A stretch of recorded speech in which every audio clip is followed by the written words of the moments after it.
Principle number 7, the law of first mention or first usage. But let's review the previous 6 principles before we go on today, since this will be our last video. Principle number 1, the Bible is its own interpreter. Principle number 2, the Bible and especially the prophecies are always centered on Christ. Principle number 3, what was presented is repeated and enlarged, the principle of repeat and enlarge. Principle number 4, what was literal in the Old Testament becomes symbolic or spiritual in the New Testament.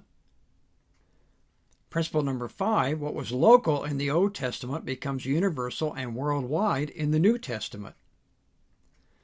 Principle number 6, the law of the significance of biblical names and numbers. That is a review of what we've covered so far. Now we move on to the last principle. Principle number 7, the law of first mention or first usage.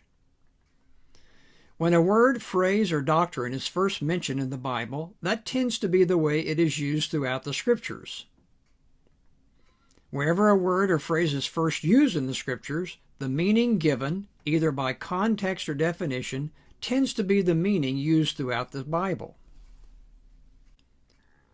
Let me say that in another way. This principle requires one to go to that portion of the Scriptures where a word, a phrase, or a doctrine is mentioned for the first time, and to study the first occurrence of that particular doctrine in order to get the fundamental inherent meaning of that word, phrase, or doctrine. Our first example.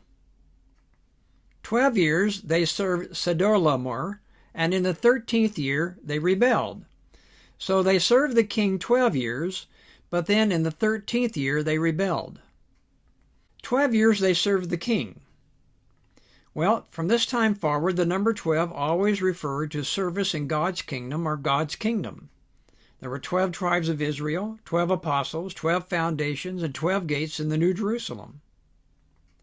However, please note what else the text says in this passage. It says that they served the king 12 years, but in the 13th year they rebelled. It's very interesting. The number 13 has always been Satan's number of rebellion, and it is first mentioned right here in Genesis, the book of beginnings. Another example is found in Genesis 4, verses 14 and 15. This is the account of God's conversation with Cain after Cain had killed his brother Abel. God has told Cain that now he is cursed and the ground is cursed as well. Cain is now afraid for his life. Now the full account is found in Genesis chapter 4. Behold, thou hast driven me out this day from the face of the earth, and from thy face shall I be hid. And I shall be a fugitive and a vagabond in the earth, and it shall come to pass that every one that findeth me shall slay me. Now God, showing his grace and mercy to Cain, answers his plea. And the Lord said unto Cain, Not so, whosoever slayeth Cain, vengeance shall be taken on him sevenfold. And the Lord set a mark upon Cain, lest any finding him should kill him. So please notice here, the Lord set a mark upon Cain. This is the very first usage or first mention of the word mark in the Scriptures. This is a mark placed on Cain's forehead by God and was a mark of protection that protected Cain from being slain by any other person. Throughout Scripture, every time a mark is placed by God, it always is a mark of protection, unlike the mark placed by the beast, which is a mark of destruction. So beginning here from now on, the mark is a mark of protection if it's placed by God.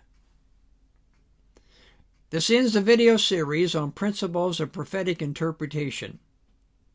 May God continue to bless you with skill and wisdom as you study His Word.